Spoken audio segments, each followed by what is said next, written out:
நீங்கள் எதிர்பார்க்கிறோம். ஆனா கடவுள் எதிர்பார்க்கிறார் என்னிடத்திலும் உங்களிடத்திலும். அவர் கொடுக்கிற அந்த நித்திய ஜீவனுக்காக நானும் நீங்கள் காத்திருக்கணும். இன்னைக்கு தெரியுமா, அநேக கிறிஸ்தவ ஊழியர்கள், அநேக கிறிஸ்தவ வைராகியம் பாராட்டினவர்கள் பறிக்கிற பொழுது தங்களுடைய கிறிஸ்தவத்தை விட்டு விலகி இருக்கிறார்கள், கிறிஸ்துவை விட்டு விலகி இருக்கிறார்கள். காரணம் என்ன? அவர்கள் அந்த நித்திய ஜீவனை சுமந்தரிக்கிறதுக்கு அவர்களுக்கு பொறுமை இல்லை. நாங்க சிறுவனை யோசிக்கிறோம், ஏன் இப்படி அந்த அந்த ஊழியக்காரன் இப்படி போயிட்டு, ஏன் அவர் இப்படி நடந்தது? நாங்க சிறுவன் ஆண்டவர் ஏன் ஆண்டவர் இப்படி செய்தார்? ஆனா எந்த ஆண்டவருடைய வார்த்தை சொல்லுகிறது, ஆண்டவர் எனக்கு வியாதியிலிருந்து சுகத்தை தருவார். ஆனால் நான் என்ன செய்வோம்? என்னைக்கு ஒரு நாள் மறிக்க போவோம். ஹல்லேலூயா. ஆண்டவர் லாசரு உயிரோடு எழுப்பினார்.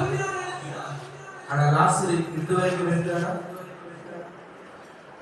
ஆண்டவருடைய நோக்கம் மனிதர்களை சுகப்படுத்தியதற்கு காரணம் ஆண்டவர் வல்லமை உள்ளவர் என்பதை இந்த ஜனங்கள் அறிந்து கொள்ள வேண்டும் என்று சொல்லி. ஆனால் ஆண்டவருடைய முழு நோக்கமும் அது அல்ல. ஆண்டவர் எதிர்பார்த்தார், எனக்கு உங்களுக்கு நித்திய ஜீவனை கொடுக்கணும். ஹல்லேலூயா. அதனாலதான் நம்ம சிலுவையில மரித்தார். ஆனா இன்னைக்கு மனிதர்களாகிய எனக்கு உங்களுக்கு நித்திய ஜீவனை இழந்து கொண்டு சில காரணங்கள் இருக்குது. ஆசை. இன்னைக்கு மனிதனுக்கு, இன்னைக்கு எனக்கு உங்களுக்கு கிறிஸ்தவர்களா இருந்தா கூட எனக்கு உங்களுக்கு ஆசை, பேராசை எனக்கு உங்களுக்கு அதிகமா. இன்னைக்கு இதை செய்யணும், அதை சம்பாதிக்கணும், இதை செய்யணும். மனுஷன் ஆசையினால அவன் தன்னுடைய கிறிஸ்தவ வாழ்க்கையை இழந்து போகிறான். யோசிச்சு பாருங்க, இன்னைக்கு திருமணமானவர்கள் சபைகளிலே தன்னுடைய மனைவி இருக்கத்தக்கதாக வேறொரு ஒருத்தியோட தொடர்பு இருக்கிறார். மனைவி இடத்திலே காணாத ஒன்றை என்னென்று மற்றொரு இடத்துல நீங்க காண முடியும். நீங்க சிந்திச்சு பாக்குறதா? நான் யோசிக்கிறது சில லட்சியம் இல்லாதது வேற யாருக்கு என்ன இருக்கு? மனிதனுக்கு ஆசை. ஒரு பாடல் இருக்குதானே, மண்ணுக்கு மனிதனின் மேல் ஆசை, மனிதனுக்கு மண் மேல் ஆசை. உலக பாடல். ஆனா அது உண்மை ரியாலிட்டி என்னன்னு சொல்றீங்க, மனுஷனுக்கு ஆசை. கிறிஸ்தவர்களாகிய எங்களுக்கே ஆசை. அப்புறம் திருடணும், இதை திருடணும். இன்னைக்கு பாருங்க, இன்னைக்கு இருக்கிறத வச்சு மனுஷன் உழைக்க முடியாம என்ன செய்யறோம்னு சொன்னாங்க, கட்டடங்களை வாங்கி என்னால சிலவுல அப்படிதான் இருக்கிறத வச்சு உழைக்க, அந்த சிலவுல வாங்கி இறுக்கி போற நாட்கள் இருக்கு. மனுஷனுக்கு அவ்வளவு ஆசை. பிரசங்கத்தை குறித்து சொல்லுகிற பொழுது 6வது அதிகாரம் 12வது வசனத்தை எடுத்து 6வது அதிகாரம் 2வது வசனத்தை வாசிக்க. பிரசங்கி அவர் வியாதிக்காரரிடத்தில் செய்த அற்புதங்களை, பிரசங்கி அதாவது ஒருவனுக்கு தேவன் செல்வத்தையும் சம்பத்தையும் கனத்தையும் கொடுக்கிறார், அவன் என்ன இச்சித்தாலும் அதெல்லாம் அவனுக்கு குறைவில்லாமல் கிடைக்கும். ஆனாலும் அவைகளை அனுபவிக்கும் சக்தியை தேவன் அவனுக்கு கொடுக்கவில்லை.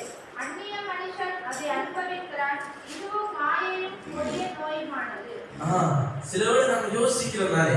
நாங்க இரவு கதைக்கிற பொழுது கேட்டேன், ஒரு கதையோட நிகழ்வுல வந்த பொழுது நான் எங்களை விட அந்நிய மனுஷன் நல்லா இருக்கிறாங்க, எங்களை விட அந்நிய மனுஷன் நல்லா இருக்கிறாங்க. இந்த இடத்துல அவங்க சொல்றாங்க, ஆண்டவர் எல்லா மனுஷனையும் அப்படித்தான் வச்சிருக்கிறார். நாங்க தான் எங்களுடைய பார்வையில் பார்க்கிறோம், நாங்க ரட்சிக்கப்பட்டு வந்துட்டோம், ஆசீர்வாதமான பிள்ளைங்களா நாங்க ஆண்டவரிடத்துல வந்துட்டோம்னு சொல்லி. ஆனா உங்களுக்கு தெரியுமா, எங்களுக்கு ஒரு வானம் தான் இருக்கு. அப்படின்னா என்ன அர்த்தம்? வேதம் சொல்லுகிறது, நல்லோர் மீதும் தீயோர் மீதும் அவர் மரணம் வருஷிக்கப்படுவார். சொல்லி சில வேளை எங்களை நாங்க பார்க்கும்போது அந்நியன் நல்லா இருக்கிற மாதிரி எங்களுக்கு தெரியலாம். ஆனா எங்களுக்கு தெரியும், நானும் நீங்களும் நித்திய ஜீவனுக்கு தான் பங்குள்ளவர். ஹல்லேலூயா. இந்த உலக ஐஸ்வர்யங்களுக்கு அல்ல, நானும் நீங்களும் நித்திய ஜீவனுக்கு பங்குள்ளவர். அப்ப நாங்க சில வேளை நீங்க யோசிச்சு பார்க்கறதுண்டா, நாங்க மட்டும்தான் நித்திய ஜீவனுக்கு போவோம், எவ்வளவு ராஜ்யத்துக்கு போகணும். அப்ப இந்த மற்ற மனிதர்கள் என்ன ஆவார்கள் யோசிச்சு பார்க்கறது. யோசிச்சு பார்த்தது இல்லையா? இப்ப உதாரணத்துக்கு நாங்க ஓடி சுவிசேஷம் சொல்றோம். ஆனா சில மனுஷர் சுவிசேஷத்தை ஏற்றுக்கொள்ளாம மறைச்சு போயிட்டாங்கன்னா உங்களுக்கு என்ன நடக்குதுன்னு நீங்க நினைச்சு பாக்குறது இல்லையா? நினைச்சு பாக்குறது இல்லையா? யோசிச்சு பாருங்க, உங்க கையில் ஆண்டவர் பொறுப்பை தந்துருக்கு. உலக மனுஷனுக்கு போய் சுவிசேஷம் நீங்க போய் சொல்றீங்க, சிலோட சொல்லாம இருக்கீங்க. அப்ப நீங்க சொல்லாம விட்டீங்க, அதுக்காண்டி அவங்க நரகத்துக்கு போவாங்க. கடவுள் அப்படி யாரையும் சிருஷ்டித்தார் இல்ல. கடவுள் அவருடைய மனச்சாட்சியை வைத்து அவருக்கு நியாயம் தீர்த்தார். எனக்கும் உங்களுக்கு கிறிஸ்து மரித்தது நிமித்த நித்திய ஜீவன், அவனுக்கு அவனுடைய மனச்சாட்சி நிமித்த நித்திய ஜீவன். அவன் அநியாயமாய் சம்பாதித்தால் கடவுள் அவனுடைய இருதயத்தின் நிமித்தம் அவனுக்கு நியாயம் தீர்ப்பார். ஆனால் எனக்கும் உங்களுக்கு கிறிஸ்து மரித்தது நிமித்தம் அவர் எப்பொழுது மக்களுக்காக பரிந்து பேசுகிறார் என்று சொல்லுகிறது.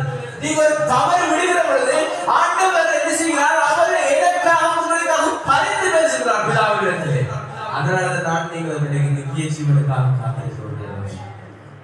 நான் நீங்கள் இன்னைக்கு நல்லா இருக்கணும்னு சொன்னா நீங்க யோசிக்கலாம், என்னுடைய சுயம், என்னுடைய பலம், கிறிஸ்து எனக்காக உங்களுக்காக பரிந்து பேசுகிறபடியாக நானும் நீங்களும் இருக்கிறேன். ஹல்லேலூயா. அந்நிய மனுஷனுக்கு அது தெரியாது. அவன் தன்னுடைய அநியாயத்தினால அவன் அவ்வளவு சம்பாதித்துக் கொள்ள, அவன் கடவுள் அவனுடைய இருதயத்தின் மனச்சாட்சியை ஒரு கேள்வி கேட்கிற பொழுது அன்றைக்கு அவருடைய வாழ்க்கை நித்திய ஜீவனாக நடக்கமான்னு தெரியும். ஹல்லேலூயா, ஹல்லேலூயா. இன்னைக்கு மனிதனுக்குள்ள இருக்கிற ஆசை, இன்னைக்கு திருச்சபைக்குள்ள இருக்கிற ஜனங்களுக்குள்ள இருக்கிற ஆசை, இன்னைக்கு கிறிஸ்துவை நித்திய ஜீவனை திருப்பி கொடுக்குவது. உங்களுக்கு தெரியுமா? ஆதியாகமத்திலே கடவுள் படைக்கிற பொழுதே மனுஷனுக்கு இருந்த ஆசை உலகம் முழுவதையும் பார்த்துள்ளார். ஹல்லேலூயா, ஹல்லேலூயா, ஹல்லேலூயா. ஆண்டவர் படைத்து மனிதனை தன்னோடு வாழுவதற்காக படைத்த அந்த மனிதன் ஆசை கொண்டது நிமித்தம் முழு உலகத்தையும் பார்த்துள்ளார்.